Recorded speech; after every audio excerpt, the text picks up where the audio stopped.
সুপ্রিয় মুসলমান ভাই বোনেরা, আসসালামু আলাইকুম। আশা করি আপনারা আল্লাহ পাকের মেহেরবানিতে ভালো আছেন। আমিও আল্লাহ পাকের মেহেরবানিতে ভালো আছি।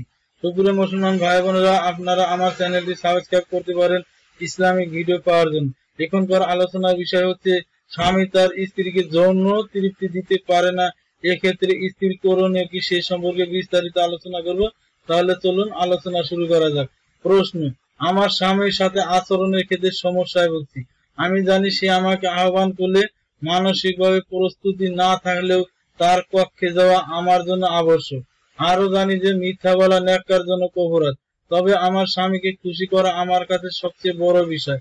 এমত অবস্থায় আমি পরিতৃপ্ত হয়েছি বলে ভান ধরা কি জায়েজ হবে? আসলে আমি এই সমস্যায় ভুগছি। আমি মিথ্যাও বলতে চাই না, আবার সে আমাকে পরিতৃপ্ত করতে পারেনি এ কথা বলে তাকে বিব্রত করতে চাই না।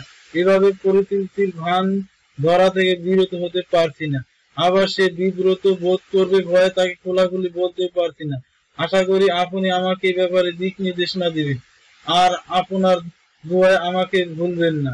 উত্তর: আলহামদুলিল্লাহ, আল্লাহর কাছে দোয়া করি তিনি আপনার ধৈর্য, আপনার রবের নির্দেশ মোতাবেক স্বামীর ইচ্ছা পূরণ ইত্যাদির জন্য তিনি আপনাকে উত্তম যা দান করুন। আপনি যা বললেন তার এলাস হলো স্বামীকে বিষয়টি পরিষ্কার ভাবে বলে দেওয়া। এভাবে বললে তাকে বিব্রত করা হবে না, তাকে দুর্বল বলে অভিযুক্ত করা হবে না। অধিকাংশ ক্ষেত্রে এ ধরনের সমস্যার মূল কারণ, সমস্যা যে আছে সে বিষয়ে স্বামীর অনুভূতি শূন্যতা, স্বামীর অপারগতা বা যৌন দুর্বলতা এক্ষেত্রে মূল কারণ নয়। কেননা সে হয়তো সংযমে লিপ্ত হয়ে পড়ে এত সংক্রান্ত কিছু বিষয় আমলে না এনে, অথচ সেগুলো প্রয়োগ করলে স্ত্রীর তৃপ্তি ঘন্টা স্বাভাবিক ব্যাপার।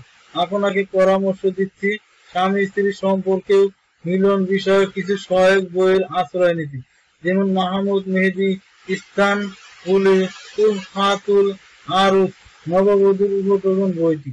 মূল ফল কথা, এই বিষয়ে স্বামীর সাথে সরাসরি কথা বলতে ও তাকে এই বিষয়ে বই প্রস্তুত করতে পরামর্শ দেওয়ার কোনো মানা নেই।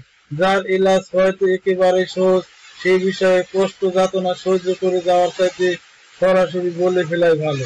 অবশ্য নারীকেও এক্ষেত্রে দায়িত্ব ভাগ করে নিতে হবে। এক্ষেত্রে নারী যা যা করা উচিত করতে হবে।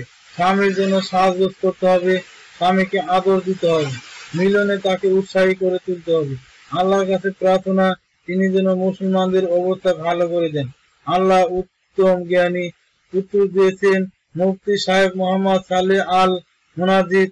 এই আর্টিকেলটি আমি কপি করেছি www.islamka.info এই সাইট থেকে। জাযাকাল্লাহু খায়রান।